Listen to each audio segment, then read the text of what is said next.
name is Lucia Cordero Espinosa, currently working at the Gurdon Institute at the University of Cambridge in the lab of Dr. Mary Hook. So in the Hook lab, we're very interested in the process of regeneration, focused particularly in the liver. You may or may not know that the liver is one of the best organs in our body to regenerate. Normally, under steady conditions, it doesn't really do much, it doesn't proliferate, but if you damage it, it does activate very strong regenerative response. And we're studying the mechanisms through which epithelial ductal cells activate this proliferation to eventually replace the lost tissue.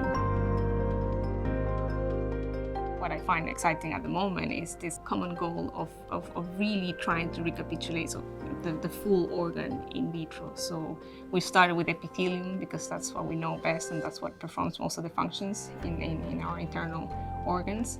But now we're realizing epithelium doesn't make an organ, it's epithelium plus stroma.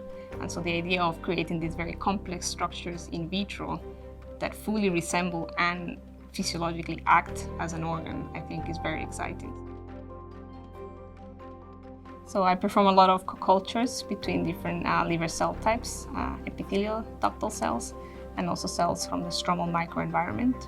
I work with mice, and the beauty of mice is that you can have transgenic mice, for instance, ubiquitously expressing fluorescent proteins such as GFP, RFP, and what I routinely do is that I extract epithelial cells from the liver with one color, and I co-culture them with stromal cells also from the liver from another mouse expressing another fluorescent protein, and the idea is to co-culture them and follow them over time and in space.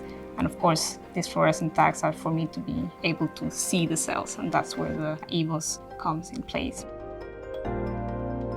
Whenever I do these co-cultures, I really need to know in real time whether the cells are expressing the fluorescent reporters. So having them in TC is really essential because you check quickly whether your cells are behaving the way they should be, and then you can proceed to perform experiments.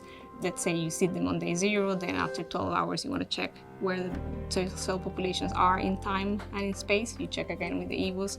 Basically, you can do a whole time course from your TC instead of regularly taking trips to the confocal, which could be quite troublesome.